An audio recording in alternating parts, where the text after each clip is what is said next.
Okay, so today we are reading from Srimad Bhagavatam, 6th canto, 1st chapter, text 48. Om Namo Bhagavate Vasudevaya. Om Namo Bhagavate Vasudevaya. Om Namo Bhagavate Vasudevaya. Om Namo Bhagavate Vasudevaya. Om Namo Bhagavate Vasudevaya. Om Namo Bhagavate Vasudevaya. Insomma, पानी दे ना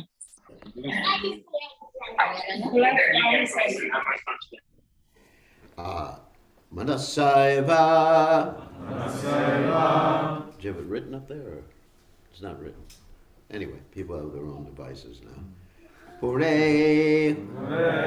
Devaha Purva Rupam Vipashyate Anumimamsate Purvam Manasa Bhagavan Ajaha Manasaiva Pure Deva Manasaiva Pure Deva Purva Rupam Vipashyate Purva Rupam Vipashyati. Anumimam Sate Purvam Anumimam Sate Purvam. Manasa Bhagavan Ajakha Manasa Bhagavan Ajaha. Manasaiva Pure Deva Manasaiva Pure Deva. Purva Rupam Vipashyate Purva Rupam Vipashyati. Anumimam Sate Purvam Anumimam Sate Purvam. Manasa Bhagavan Ajaha Manasa Bhagavan Ajaha. Manasaiva Pure Deva Manasaiva Pure Deva. Purva Rupam Vipashyate Purva Rupam Vipashyati. Anumimam Sate Purvam Anumimam Sate Purvam. Manasa Bhagavan Ajaha. Manasa Bhagavan Ajaha. Okay. Manasaiva Pure Deva Manasaiva Pure Deva. Purva Rupam Vipashyati Purva Rupam Vipashyati. Anumimam Sate Purvam Anumimam Sate Purvam. Manasa Bhagavana Jaha Manasa Bhagavan Ajaha. Manasaiva Pure Deva Manasaiva Pure Deva. Purva Rupam Vipashyati Purva Rupam Vipashyati. Anumimam Sate Purvam Anumimam Sate Purvam. Manasa Bhagavana Jaha Manasa Bhagavan Ajaha. Manasaiva Pure Deva Manasaiva Pure Deva. Purva Rupam Vipashyati Purva Rupam Vipashyati. Anumimam Sate Purvam Anumimam Sate Purvam. Manasa Bhagavana Jaha Manasa Bhagavan Ajaha. Okay. No one else? Ladies? Anyone? No? Everyone's shy here. Manasa. Manasa. By the mind. By the mind. Eva. Eva. Indeed. Indeed. Pure. Pure. In his abode. In his abode. Or within everyone's heart. Or within everyone's heart. Like the supersoul. Like the supersoul. Devaha. Devaha. The demigod Yamaraja. The demigod Yamaraj. And there's more to the translation of this word. Devotee, Deva, one who is always brilliant. And illuminated is called Deva. Purvarupam, Purvarupam. the past religious The past religious or irreligious condition. or irreligious condition. Vipashyate, Vipashyate. completely observes. Anumimam sate. He considers. Apurvam. The future condition. Manasa. With his mind. Bhagavan. Who is omnipotent. Ajaha. As good as Lord Brahma. So, Krishna. Getting scared of Yamaraj already. So, translation. The omnipotent Yamaraj is as good as Lord Brahma, for while situated in his own abode or in everyone's heart like the Paramatma, he mentally observes the past activities of a living entity and thus understands how the living entity will act in future lives. So you can repeat. The omnipotent Yamaraj. That word means all-powerful. Is as good as Lord Brahma. For while situated in his own abode, or in everyone's heart, like the Paramatma, he mentally observes the past activities of a living entity, and thus understands how the living entity will act in future lives. So purport by His Divine Grace A.C. Bhaktivedanta Swami Srila Prabhupada ki jai. So one should not consider Yamaraj an ordinary living being. He is as good as Lord Brahma. He has the complete cooperation of the Supreme Lord who is situated in everyone's heart. Let me repeat that sentence because it's really important to understand what's being discussed here. Because previously we read the translation, it appears like Yamaraj is situated in your heart, right? But Prabhupada really explains it in this particular sentence. He has the complete cooperation of the Supreme Lord who is situated in everyone's heart. And we're going to use this to talk about the omniscience and omnipotency of pure devotees. So anyway, and therefore by the grace of the Supersoul, he can see the past, present, and future of a living being from within.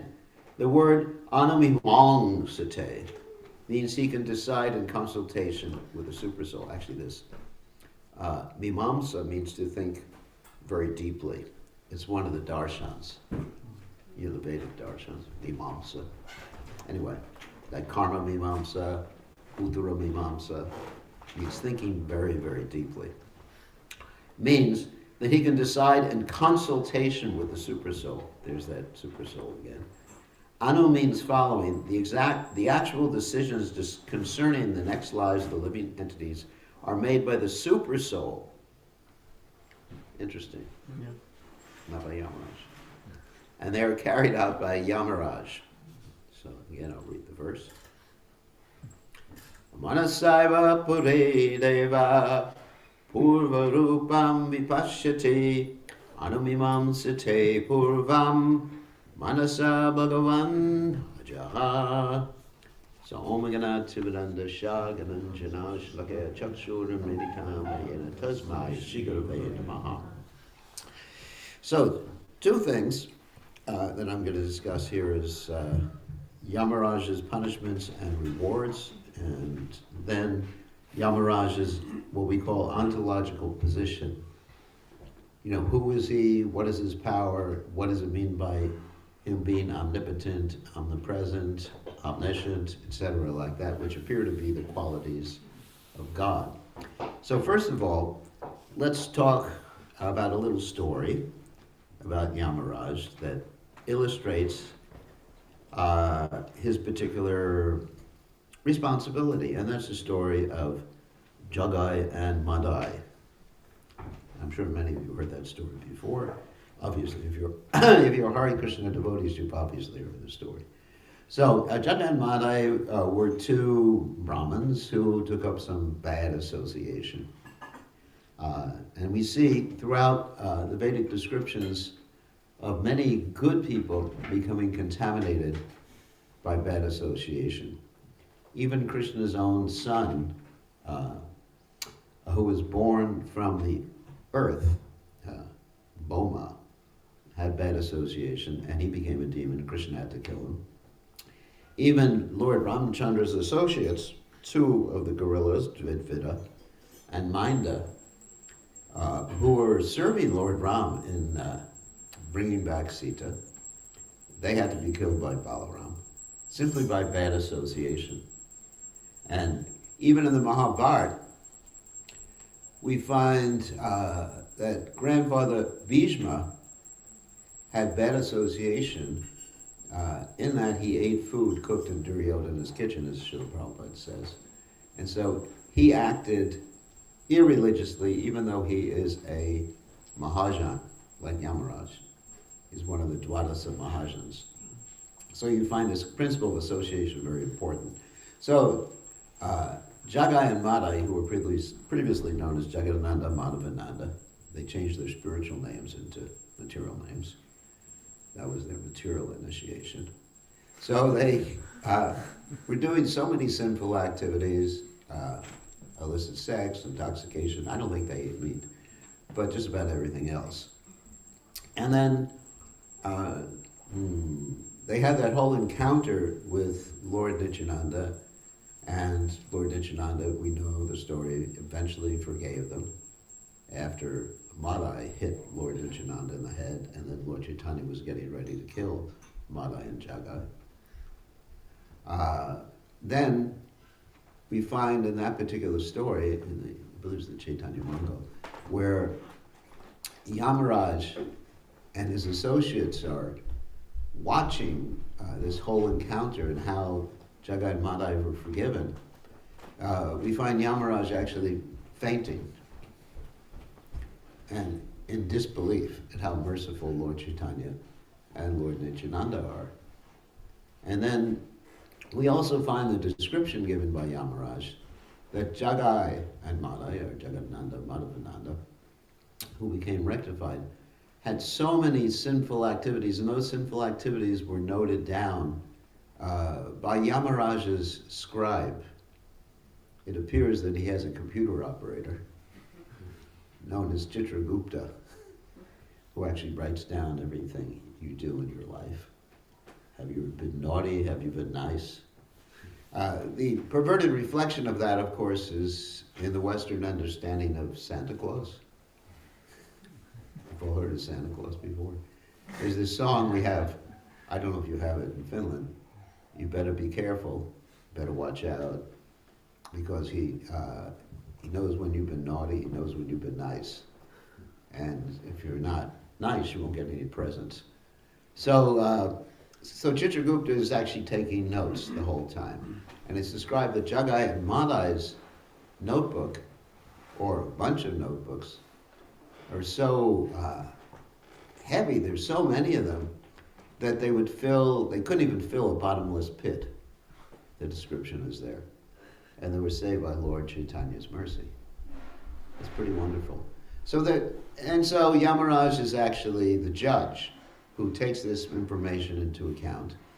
But he doesn't take or judge devotees of the Supreme Personality of Godhead. Devotees of the Supreme Lord are judged by Krishna directly, or Krishna's devotees, other devotees. But they're not under the jurisdiction of the law of karma. So many times devotees talk about karma and how karma is impeding their devotion, or some skaras are impeding their devotional service. But devotional service is transcendental, as mentioned in the Bhagavatam. Ahaitukiya pratyata yatma suprasidate savai pumsam parodharma yato bhakti hoksajaya ahaitukiya pratyata yatma suprasidate, that there is no material impediment to devotional service. And of course, pure devotional service is not caused by any material cause.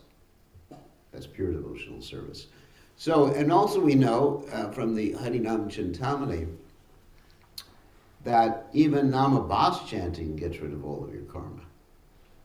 Even if you chant as described in the Harinam Chintamani by Haridas Thakur, even if you're being followed by a big pig, that is a boar, and you're chanting, if you're a Muslim, chanting Ha Ram, Haram, haram. That means horrible in the Arabic language. Haram, haram. Then you're getting liberated. There's no more karma, and you're not under the jurisdiction of Yamaraj. So, anyway, so we do not worry about karma. And actually, Prabhupada said, one time he said, actually, when you chant and dance for the deities and clap your hands, then all the lines on your hands change. In other words, your karma changes. And I practically observed it. I look at my two hands, the left hand and the right hand are completely different. And for the ladies, it's the opposite, in case you're interested in palmistry. Then your right hand is what you were born with, the left hand is what you make of it, and with the men, it's the left hand is what you're born with, and the right hand is what you make of it. Got it? Don't worry, I'm not going to read your palms today. So anyway, so by taking up devotional service, we don't really have to worry about what happened in the past. And in fact, Dr. Vinod Thakur talks about this, is don't dwell in the past, don't dwell in the future, just do what's necessary now for serving the Supreme Personality of Godhead, Krishna. So that's Yamaraj's duty, and it's a thankless task. He also awards people too. There's an interesting story in the Ramayana, the Valmiki Ramayana, how Ravan tried to free some of Yamaraj's people from their punishments. Ravan wanted to challenge Yamaraj because he thought that if he could claim that he has defeated death, or death personified, who is Yamaraj, that he could brag about it everywhere. And Ravana liked to brag, so he went to Yamaloka, and he saw all these suffering souls being harassed by Yamaraj, or Yamaraj's assistants, the Yamadutas, and he freed them for some time, and they were actually worshiping him. Oh, you're so nice, you're our savior. And then he actually directly confronted Yamaraj, and Yamaraj and he were having a fight, and Yamaraj pulled out the Yama Danda, the ultimate weapon that can kill anybody. And then Lord Brahma spoke, and he said, don't kill him with this Yama Danda, because I promised that he will not die being killed by a demigod, and you're one of the demigods. So, anyway, so as far as the description here, I found it quite interesting in this verse of Yamaraj's omnipotency and not only omniscience, omnipotency. So his omniscience and omnipotency is dependent upon the Supreme Personality of Godhead, the Super Soul. That is his perfection. So let's relate this to the position of a pure devotee, like His Divine Grace, Srila Prabhupada, or Srila Bhakti Siddhanta Saraswati Thakur, or other great pure devotees, or even, of course, Prabhupada is a Shaktavesh avatar. So we oftentimes think that they are omnipotent or omniscient in the same way that the Supreme Personality of Godhead is. And Prabhupada answers this in a very interesting way when the devotees ask him if he knows everything, or he's aware of everything. And Prabhupada answers by saying that this means that he knows Krishna, and Krishna lets him know what he needs to know. This is an interesting statement, because we sometimes talk about the perfection of a pure devotee. The perfection of a pure devotee is that he's purely devoted to Krishna. And therefore, he doesn't make any mistakes, because each and every action of his is an act of devotion relationship to Krishna. That is the position of the pure devotee. So we sometimes misunderstand thinking or getting confused. Let's say if you're in a car with a pure devotee, and the pure devotee says, I think you should turn this way, and you know it's the other way, and you turn the way he tells you when going down the wrong way in a one-way street, and you get in an accident, you say, I thought he was omniscient. But he's not. He's a jiva soul. A jiva soul can never, never, never be equal to Vishnu. Even at the stage of perfection, the jiva soul is dependent on Vishnu, is dependent on Krishna. That is his perfection. Yasmin vigate sarvamevam vigatam bhavati. Actually, one who knows Krishna, in one sense, knows everything. He may not know how to fix a car. He may not know how to fix your computer. Just like the other day, my computer webcam went bad. I didn't know what the problem is, even though I'm supposed to be a guru. And I know Krishna. But at least he knows the purpose of everything, what everything is meant for, what the purpose of human life is. So this is the perfection of a pure devotee. So therefore, one should not get confused when they see different pure devotees, like you have different disciplic successions, or even within our disciplic succession, the Gaudiya Vaishnava Sampradaya, Madhva Gaudiya, Brahma Madhva Gaudiya Sampradaya, with different instructions or injunctions for their followers that appear to be really different. I mean, dramatically different. For example, we've been talking about this in regard to the Gayatri mantras, because there's some controversy and there's been many papers written about the Gayatri mantras, why we chant the Gayatri mantras, who should chant the Gayatri mantras. And in some acharyas will only give the Gayatri mantras to those who they consider to be Brahmins, or work in a Brahminical occupation. And that means they don't have a job on the outside. And some acharyas will give 9 or 10 or even 16 Gayatri mantras. Some acharyas will not give the Brahma Gayatri. Some of you have taken second initiation know what I'm talking about. So what's happening here? Who is right and who is wrong? There is no right and wrong. There's application by the acharyas according to time, place, and circumstance. And it is the duty of the devotees in each particular branch of the sampradaya to follow their acharya. And our research, or the research done by our strategic committee on the GBC, shows that when people change the injunctions given by the acharya, they're actually setting up a new branch of the sampradaya. For example, we chant 16 rounds, right? We're supposed to chant 16 rounds. And that's Prabhupada's instruction. And you may find other branches of the Gaudiya Sampradaya where they're chanting, 64 rounds, or 32 rounds. Or you may find other branches where there's no vow to chant a certain number of rounds. So what's right and what's wrong? It's not that we criticize others. You may find different interpretations of the relationship between Krishna and different residents of Vrindavan and other sampradayas. There's no wrong there. But we have been given Srila Prabhupada's instructions and Srila Prabhupada's guidance in presenting and practicing Krishna consciousness. And so by following Prabhupada, we become followers of Srila Prabhupada. Without following that, if we change something, then we may be followers in a different sampradaya, a different branch of the sampradaya, or followers of our own mind in certain cases.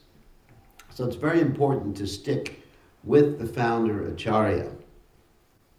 And nowadays, this is actually, the reason I'm talking about this is that we've actually found that sometimes devotees, they will change certain things that Srila Prabhupada has given us, thinking that they, in one sense, they may know better than what Srila Prabhupada gave, or the Acharyas, Bhaktivinoda Thakur, or Srila Bhakti Siddhanta Saraswati Thakur. For example, I'll give you one example of a philosophical concept. We know in the Chaitanya Charitamrita in the Madhya Lila, and I forget the exact verse, and in many other places, you know what I'm talking about? He probably knows where I'm going with this one. It's mentioned that Nitya Siddha Krishna Prem, I think he's aware of what we're talking about, right? No? Anyway. You're smiling when I started talking, so it's different. It's mentioned in the Chaitanya Charitamrita that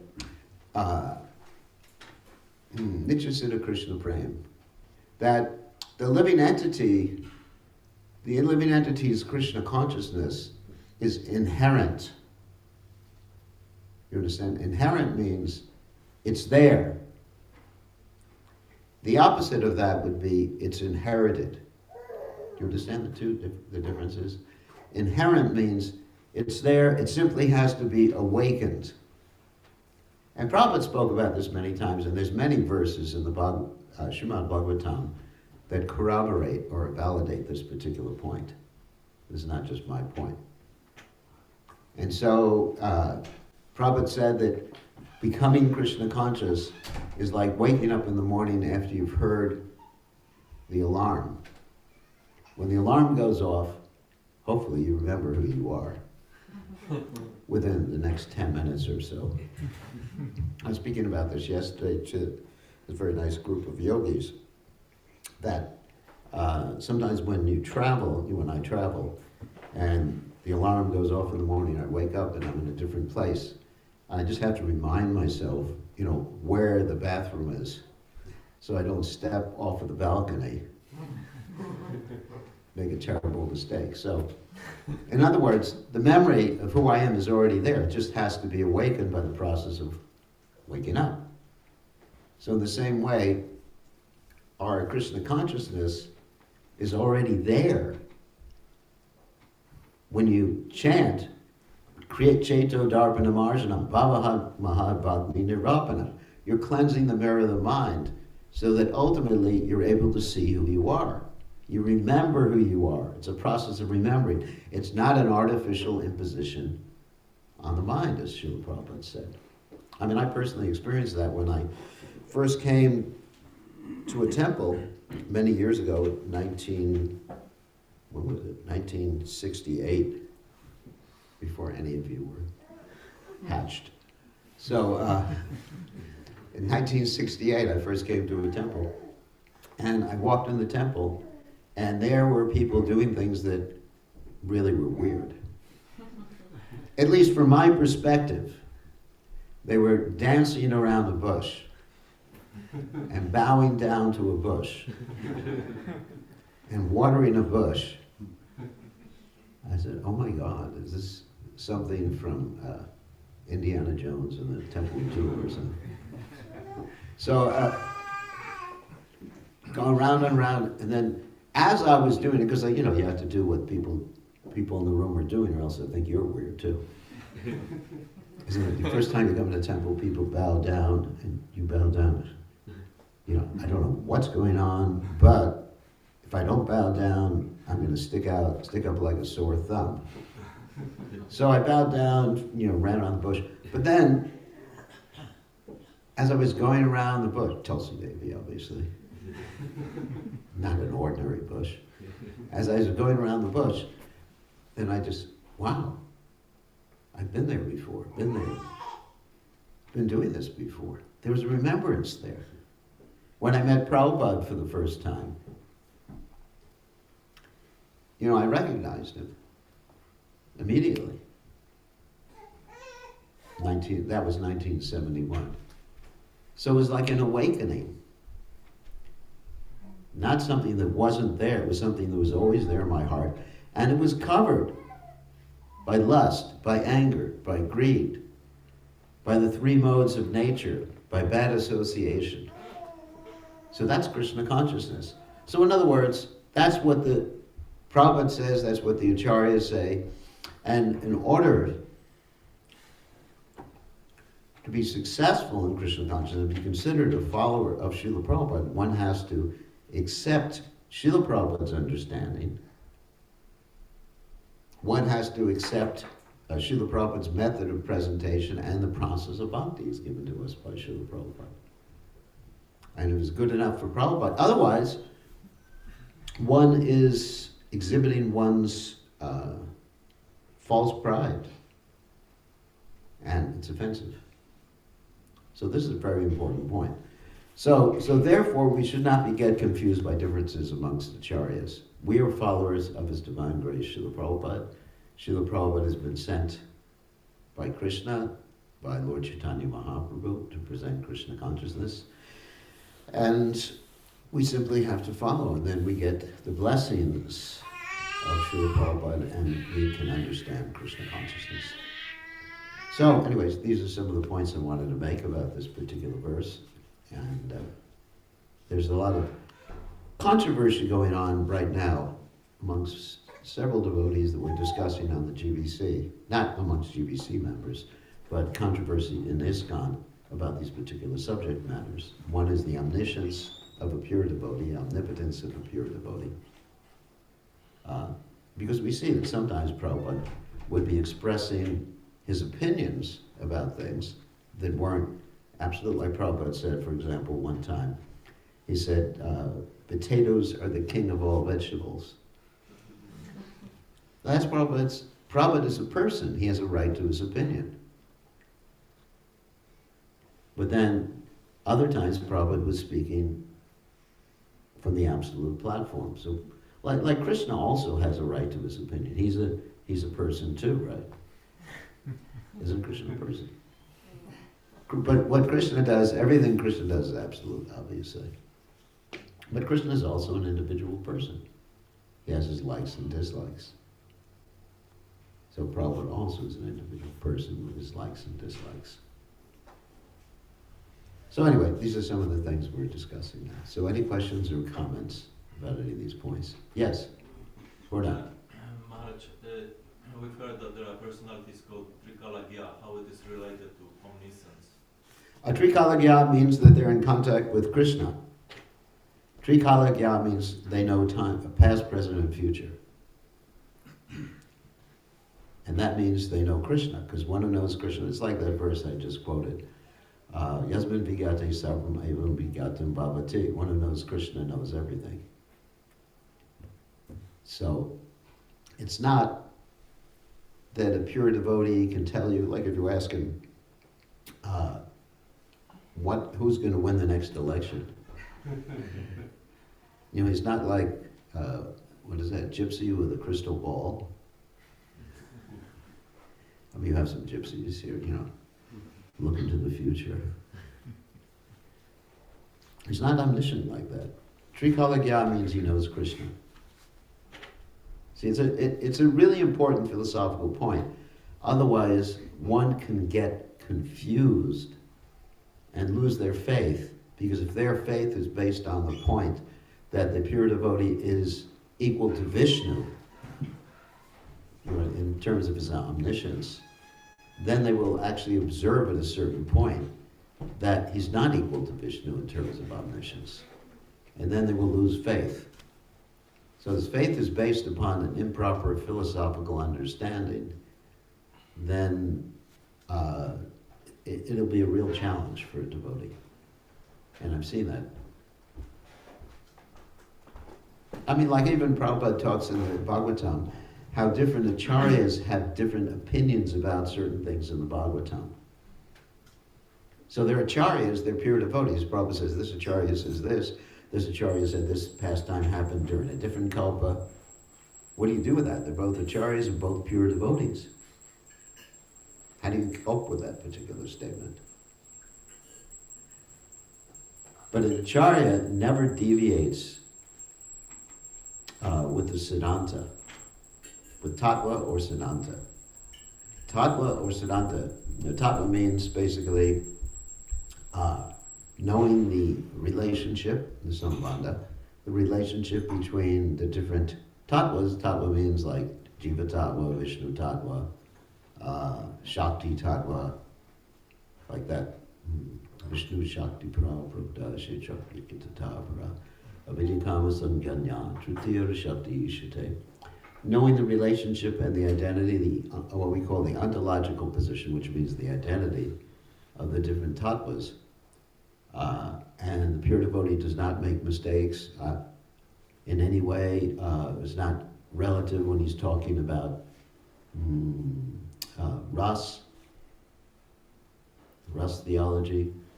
But in other aspects, the pure devotee is allowed to be a person. Right? I mean, otherwise, if you just see a pure devotee make a mistake driving a car or walking down the street in the wrong direction or giving the wrong direction, then you'll get confused. Even such an ordinary thing like that. I mean, I'm not a pure devotee, so I'm not speaking from like my personal experience of realization on that. But I do know that that pure devotees are entitled to their opinions about things that are not on the absolute platform. It's controversial. It's controversial, but I think it's important for the devotees to understand that particular philosophical point. So, any other questions? Yes. Thank you very much for Rajendra. the lecture. I was thinking about association in Grihastha life and how, like for example, in work situations, you can't always choose your association, and it might be bad association. How to handle with that situation? How to handle the bad association? Because obviously, if you're working, I'm just reiterating or restating your question. Obviously, you're working or dealing in this world in a practical way, that you may have to associate with people who are not the best association or in different modes of nature. I would say that one should associate in an official capacity, an official way, rather than intimate way. An intimate way means basically revealing your mind in confidence and taking advice, personal advice from such people. But as far as interacting officially in official capacity, there's no danger. I mean, obviously, if you're going to work, you may have to go to a Christmas party at work or something like that, and don't drink the beer. I think it's like, as long as one's intimate or close associates are good association, then it's all right. I wouldn't worry about it. Yes? Further. How to reconcile the apparent contradiction between Jiva having free will and Krishna being omniscient, knowing what will happen? Yeah, that's an interesting question. So he's talking about predestination versus free will. So that's an interesting discussion right there. I do not find a contradiction between Krishna knowing how you're going to use your free will and you're using your free will. It doesn't appear to me, it may appear to some people to be a contradiction, but it doesn't to me. We decide, but Krishna knows which way we're going to decide. Does that make sense? Yeah, it's not that Krishna's making us. If Krishna made us decide, and then Krishna can also give us the power to change our fate. Like Prabhupada said, he has created our good fortune. That means in one sense our fate has changed, but then you can ask the question, didn't Krishna understand, knowing the future, that Prabhupada was going to create your good fortune, and therefore your fate was going to change? And I would have to say yes. Because if Krishna didn't know something, he would be omniscient in every sense. Does that make sense? It's not that Krishna is making you decide, but he knows how you'll decide. And Krishna is beyond the time factor too. See, normally when we're thinking, yeah, we can blow your mind. Normally when we think about things, we think in terms of our own experience of this world and the time factor. We're always at present, obviously, but we're moving towards the future. But Krishna is beyond time. beyond material time. What does that mean? I mean, if you understand it, let me know. Please explain it to me. I mean, I know what it means, the words mean. But like we talked about yesterday about Krishna's nature, and the nature of all the expansions of Krishna, the avatars, and incarnations, avatars, whatever, and Vishnu's relationship with Krishna, and Krishna's relationship with Kurma, and Matsya, and Varaha, and Lord Ram, and Balaram. Are we worshiping many gods? No. What we're doing is worshiping one God who is appearing in unlimited circumstances, manifesting different aspects of his personality and different features in unlimited circumstances, unlimited times, unlimited universes, and all that simultaneous. Can you really grasp that? I can't. I mean, theoretically, yes. But practically what it means, Dvaita Chuta Nadi Rananta Rupa Madhyam Purana Purusham Navayovanam Cha Vedeshu Durlabama Durlabama Atma Bhakto Govindamani Purusham Tamaham Bhajami. Krishna is one, Advaita. He's infallible, Achyuta. Ananta Rupam, he has unlimited forms, unlimited manifestations, but they're all the same person. He's Advaita. The example Prabhupada gives is that there's a man who goes to the office and he has certain relationships and he looks a certain way. He may wear a tie and a jacket at the office. And then when he comes home, he has different types of relationships, hopefully more intimate relationships at home than he has in the office, because otherwise his marriage wouldn't work out too well. So, but he's the same person. The dress is different, the appearance is different to a certain extent. Or let's say an actor on a stage. Someone who acts in a movie or on a stage, he changes his whole appearance, but he's the same person. So Krishna in his various pastimes manifests his appearance, different aspects of his personality, but the complete manifestation of God's personality is as Krishna in Vrindavan. But it's all simultaneous. He's the ultimate multitasker. You understand? Try doing that. Multitasking like that. So it's inconceivable. Achintya. That's the nature of God. He's achintya. And he knows what's happening in everyone's heart. He knows he knows what's happening in every atom. How many atoms are there in this room? How many? Do you know? Charlie? You haven't counted yet. How many cells in the body? Something trillion, like 100 trillion or something. And in each and every cell, there's billions of different actions going on in each and every cell of our body. And Krishna's aware of all that. There's one body, and so many bodies, so many atoms, and so many universes. And we think we're important. Isn't it? All this is going on, Krishna's aware, and here we are sitting in a corner of some small universe. We only have 4 heads on Lord Brahma in our universe. Tiny universe. And we're sitting in one city, in one house, and thinking, I'm Bir Krishna Maharaj. I'm important. It's not, the whole thing is just so inconceivable. Even one thing that I'm doing right now is studying microbiology. The reason I'm studying microbiology is not that I want to be a doctor. I'm in the wrong occupation.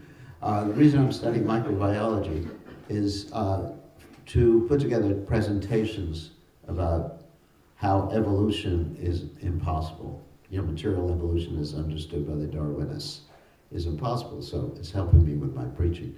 So the more I study about the cell, one cell in the body, human body, the more I become overwhelmed with, let us say, just overwhelmed with understanding, not understanding, but just with God's presence. When I see the complexity, the impossibility of this cell or any aspect of the cell coming about by chance, then it so much impresses me that I just become overwhelmed. So God is inconceivable. If he was conceivable, he wouldn't be God. But he's lovable, that's the point. And he's lovable as Krishna, as Lord Chaitanya Mahaprabhu, in the various incarnations. And everyone has a relationship with a particular incarnation, appearance, expansion of the Lord. It was like yesterday we were speaking to someone who was a devotee of Hayagriva. Hayagriva. You know, the horse-headed incarnation of Krishna. Krishna Prabhupada said Krishna has so many incarnations, he has, or avatars, as there are species of life. That's amazing, isn't it?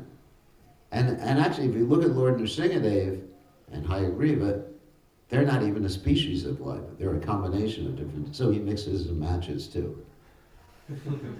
He's very imaginative. Can you imagine that? So that means at least 8,400,000 different species of life type of incarnation for Krishna. Now, what are you going to do if you see a cockroach with a peacock feather on it? You offer obeisances. Right? I mean, what are you going to do? It's inconceivable. All right, good question. So, yes, you have another question. Thank you for the class.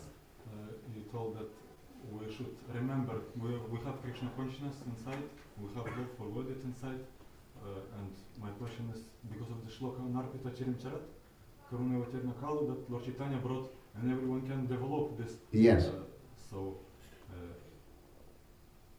But if everyone has already some particular like form, and everyone can develop it, for me it sounds a little contradictory. Maybe you can help me to understand. Everybody spiritual identity, and it's a question of remembering your spiritual identity. You develop in the sense, like, let's say a child. Okay, let's use the example of a little kid. The kid is born with certain genes. You know genes, DNA, RNA. And so those genes in DNA are predictive of how the child will develop in a certain way. That the child's going to have a certain type of nose, the child's going to have a certain type of ear, eyes, etc., like that. So that's developing, but it's inherent also. And that's just it's a metaphor, a material example that'll help you understand. That you can develop something that you are meant to be, or that's an inherent part of yourself. Like a seed. Like you plant a seed of an oak tree. The seed is actually potentially that oak tree. It's not potentially a pine tree. You can't take a seed of an oak tree and make a mango tree, especially here in Finland, where it's too cold. But anyway, it can only grow into an oak tree. Does that make sense? And if you're interested in, I have a whole bunch of verses. I can actually find them on my phone. There's a whole bunch of verses. Probably don't have them right here. In the Bhagavatam and in the Chaitanya Charitamrita that talk about the inherency of someone's spiritual identity. In other words, it's not given to you. And even if you read the Jaiva Dharma by Srila Bhaktivinoda Thakur, you'll see that when there's a guru who's dealing with a disciple, or two disciples in this particular case, who are coming to the realization of their spiritual identity, the guru is simply facilitating that not telling them what their identity is, but recognizing their inherent attraction as they become purified by the process of bhakti. Does that make sense? And if you're interested in a bunch of verses, I think I have them on my phone, but not during class right now. I can answer that later. I can give you a whole list of verses in the Bhagavatam that state the same thing. So, any other questions? Yes? Buddha, I wanted to ask, you were talking about the importance of sticking with Prabhupada and Yeah. understanding his opinion.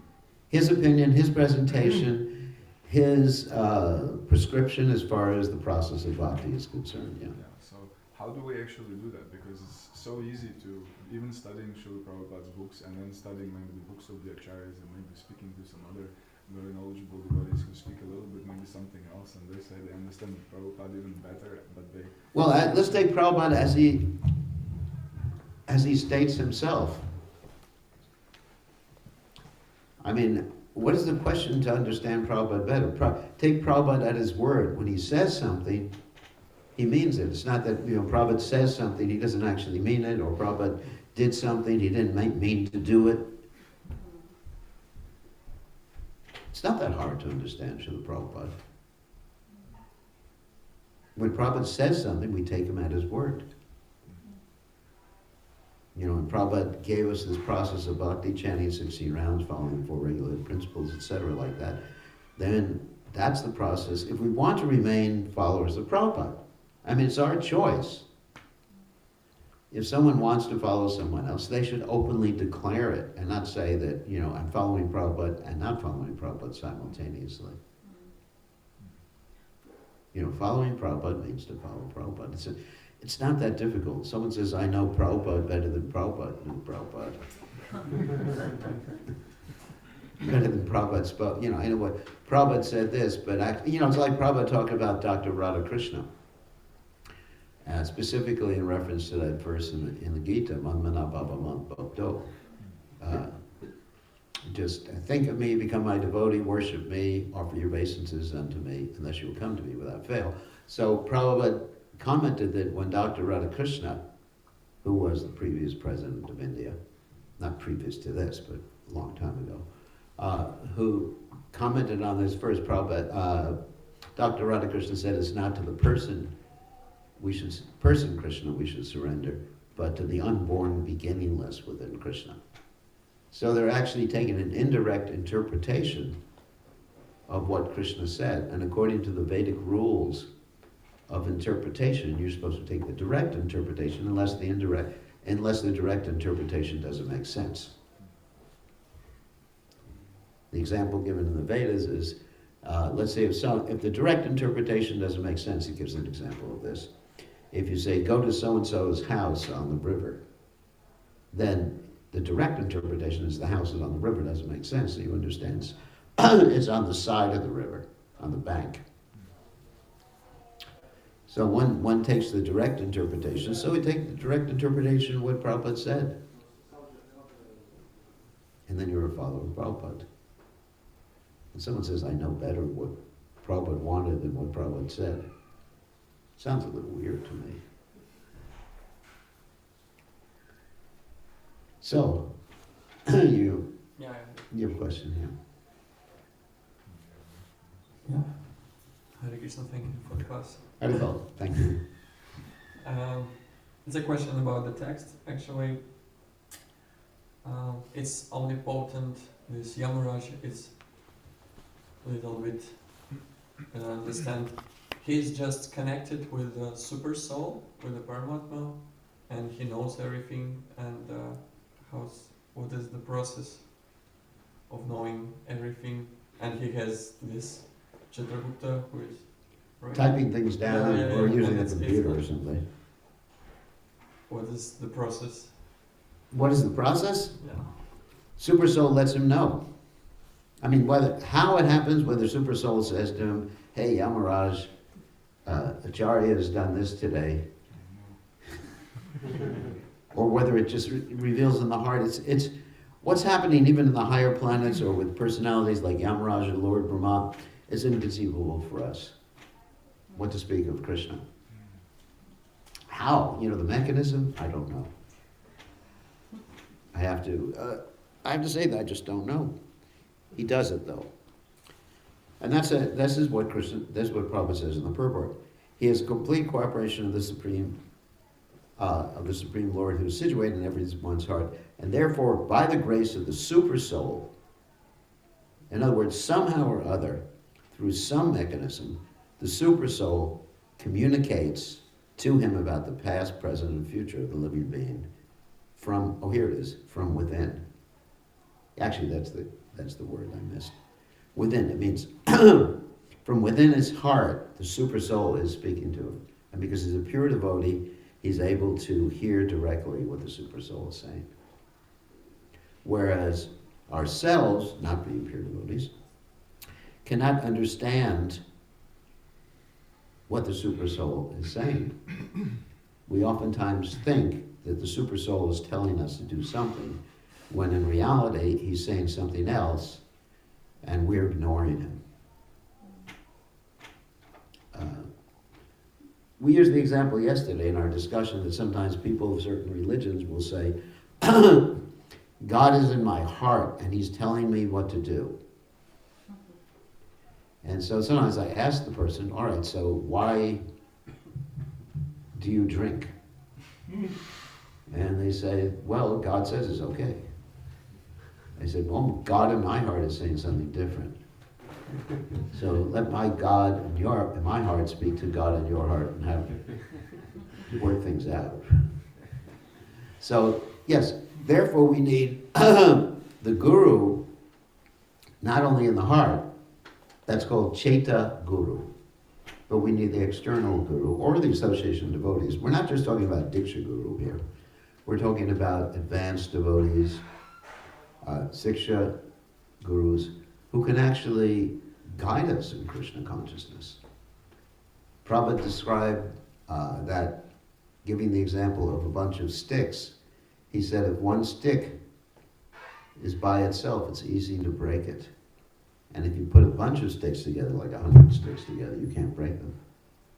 So if we stay in the association of devotees and reveal our minds to devotees, then we'll be safe and secure in Krishna consciousness. So then you'll know what Super Soul is saying. So if you have any question, what does Super Soul want me to do? Does Super Soul want me to go on Sankirtan or go to sleep? Then and then you ask the other devotees. Take shelter of the devotees. Does that make sense? Yes? I have one small question. Okay. Hare Krishna Maharaj. Krishna. Hare Krishna. So I have a question about changing things, as you mentioned, towards following Prabhupada, and it's more specific to changing mantras. I'm talking about Tulsi Pranam, because I have like a guide where I learned this line Vishnu Bhakti Pradadevi, right? And All right, here we go. I have heard the devotees saying Hey, Krishna Bhakti Pradadevi. yes, and so I did ask the question, why it is so. Maybe I'm not chanting it. I was going to ask the same question. What? How did it become Krishna Bhakti? Yeah, they said that Vishnu is Krishna, so we can change it. No, but it's the way Prabhupada gave the mantra. Actually, I'm really strict, as you can probably tell in my adherence to what Srila Prabhupada did and what the mantras that Srila Prabhupada gave us. So Prabhupada said, and I read it too, and I got it directly from Prabhupada. And Prabhupada said, Vishnu Bhakti Pradaya Devi Satyavachaya. So that's why I say Vishnu Bhakti. Although in most temples I go to, people repeat it the other way. Even if I say, Vrindaya Tulsi Devi, and I say Vishnu Bhakti, they always repeat after me, Krishna Bhakti. Like they're correcting me. The reason we say Vishnu Bhakti, because that's the tattva, that's the category. See, there's a philosophical reason. It's not just that Prabhupada said it. There's actually a philosophical reason, because you're talking about tattva here.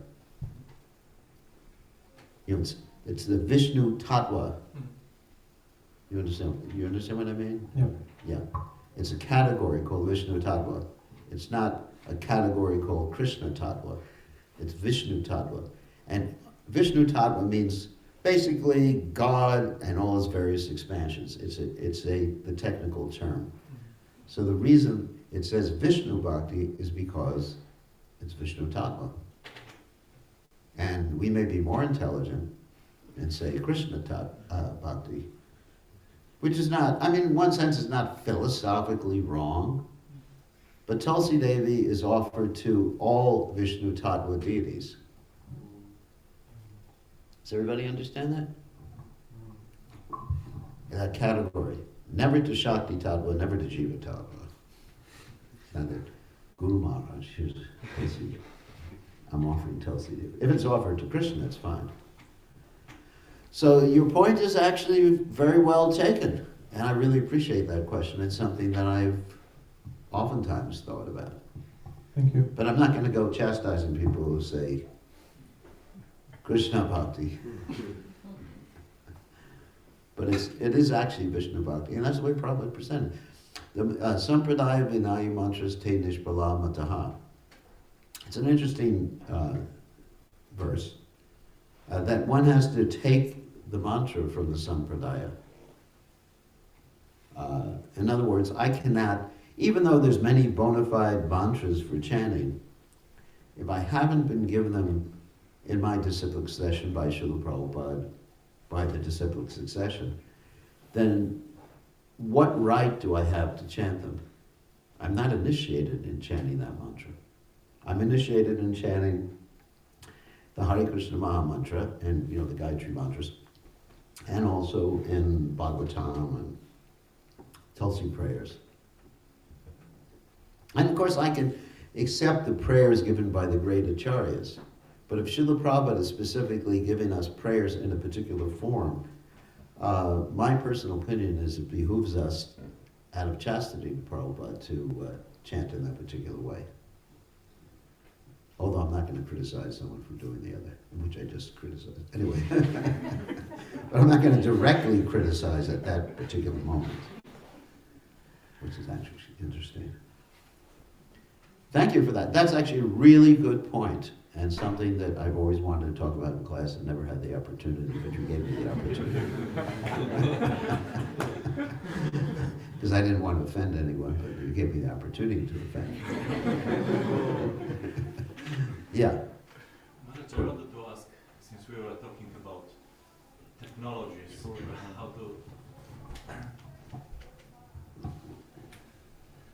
how to know things. So I always thought about why Chitragupta is writing, because I heard that it's writing, the phenomena of writing, it's the symptom of degradation of Kali Yuga. Before people were just memorizing everything. So why?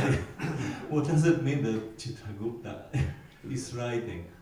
Why to go backwards? Or this is just for us?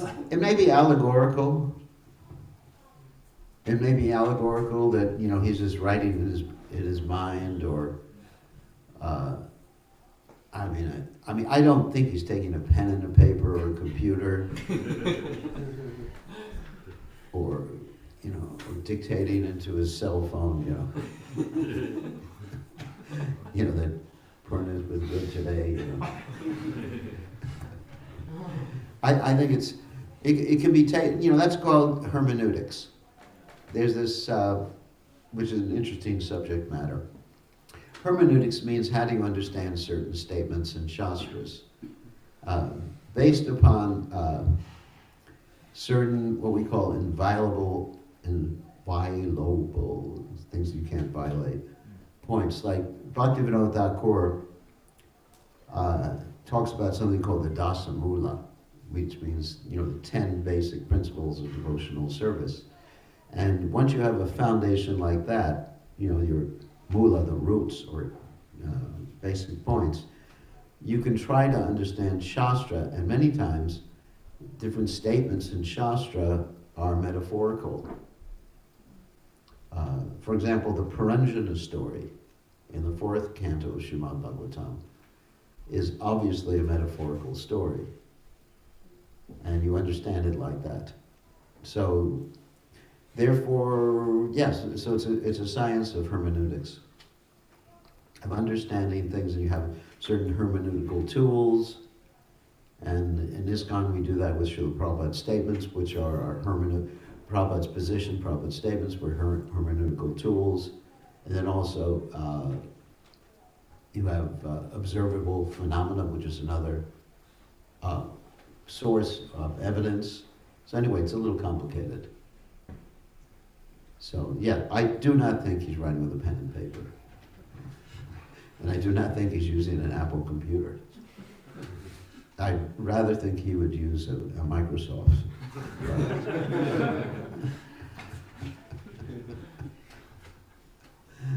MS Word 98. 98? No, Yeah. it's a little old. It's a little old, but you know, somehow or other it's being noted down. That's the principle. It's being noted down, everything, you know, there's a book. You know, metaphorically, there's a book about each and every one of us. And when you chant Hare Krishna, you erase all the pages. And then Krishna has his book. The Prabhupada actually said that, Krishna has his book. And Krishna's aware of everything you do. And you can't hide from Krishna. You can't go into your closet, lock the door, and then Krishna's not watching you. It's enough to make you paranoid, isn't it? That everything I do, every website I visit, every soccer game I go to. Go to soccer games? No. Every time I get angry, Krishna is watching. It's pretty embarrassing. So, any other questions? Any of the ladies have questions? Yes? I want to ask about that computer you were talking. I have quite loud voice. Hare Krishna. May I ask something about that computer thing you were asking? So, which is recording everything. So, how about about past life? Is it the record carried about past life also? Yes, yes. Okay, so there might be some priors, if I am not the Prabhupada's line in my previous life. So, yeah, that's possible. Yes. How about the collective karma? Because I'm not the, how you say, bhakti yogi yet. I don't feel like that, even I try. Mm. So is there like a collective karma also there, like my relatives and so on? Yeah, people with similar karma are often collected together, yes. Yes, so it's quite heavy computer to carry on. Yes, quite a big computer. Yes. And, you know, Krishna's unlimited, and he can empower his devotees in different ways. As far as collective karma, there's an interesting statement that sometimes in the Chaitanya Charitamrita it mentions that for the fault of one man, a whole village can be decimated. You know, that's so. Yes, there's collective karma. Yes, thank you. Because I have difficulties to make a mantra meditation because my computer is so big. I know, like how you figuratively speaking. So I just think I just try to follow at the moment, but it's very difficult. I think. Try your best, and Krishna will help you with the rest. Thank you. Nice question. So, one other question before we take. Yeah. It's not related to the class. May you tell a story about Prabhupada, maybe? A story about Prabhupada. Okay. So, for those of you who are interested in book distribution, here's one of my favorite stories. You distribute books sometimes? Yeah. Good. You like to distribute books? Yes. Okay. One year, many years ago, I was in charge of a temple in South America, Caracas, Venezuela, because I lived for years in South America. And we challenged the other biggest book distribution party in the world, which is called the Radha Damodar Party. You heard about Radha Damodar? headed up by Tamal Krishna Maharaj, who was very competitive. Extremely competitive. And it was for the Christmas marathon. And we organized, I and a number of devotees, organized the book distribution in the city of Caracas, Venezuela. And we were able to distribute 35,000 hardbound Bhagavad Gitas in 1 month. That's a lot. And so we defeated the Radha Damodar party, the several parts with Prabhupada, and Prabhupada was laughing, and he said that Tamal does not like to get defeated, that's one thing. And then I went to see Prabhupada later on in Mayapur to explain to Prabhupada about the preaching that we had done, the book distribution that we had done. And I was sitting in Prabhupada's room, and I explained to Prabhupada that in 1 month we distributed 35,000 of your hardbound Bhagavad Gitas. And Prabhupada's eyes opened wide. And previously Prabhupada was just going over different management things, like temples being opened and things like that. And he was, just matter of fact, just sitting there. But when he heard about the book, he says, it was almost like, wow. And then I pointed out to Prabhupada that one devotee in our temple, who was with me, had distributed 10,000 of those Gitas in that month. That's a lot, isn't it? It's unbelievable. How we did it is, we did it in the buses. The devotee would go onto the bus, and he'd hand out a book to each person in the bus, the city buses. And then he'd make an announcement, and then he'd go around collecting the money. So there was 1 box for each bus. And then we had friends all over the city that stocked the books. We kept stock of books everywhere in the city. So he would just get off the bus, grab another box, get on the next bus. And so we were explaining this. And then how this one devotee had distributed 10,000 books, big books in 1 month. And Prabhupada said, he has the mercy of Krishna. And I was feeling quite envious. Because I was the temple president. I was in charge. I was the brains behind the operation. Didn't I deserve some credit? All these things were going through my mind. And Prabhupada, here I am, And Prabhupada looked and he saw it. He understood, being Trikhalak, He understood what I was thinking, and he said, you all have the mercy of Krishna. I breathed a sigh of relief. But then Prabhupada said something, just a, final zinger, so to speak. He said, but the gopis are considered higher. So in other words, yes, you get the mercy of Krishna, but someone who actually goes out and takes the trouble to distribute books gets special mercy. So I accepted it like that, in a humble way. So that was one story about Prabhupada. Many stories about Prabhupada. As I said, the first time I met Prabhupada in 1971, I recognized him immediately as my spiritual master. And I actually asked him for initiation 2 weeks after meeting him. And the temple president almost killed me for going over his head. He's a really big devotee, the temple president, and he was running after me with a mop. Smacked me with it, Anyway, that was the old days when we were all... Directly. What's that? You asked Prabhupada directly. I wrote him, because Prabhupada had left the place by that time. So, in those days there were no adults in the Hare Krishna movement. Prabhupada was the only adult. Everybody else was like 20 or 21 years old. And so, it was an interesting experience. And I did take initiation shortly thereafter, back from Prabhupada. It wasn't long waiting periods like we have now.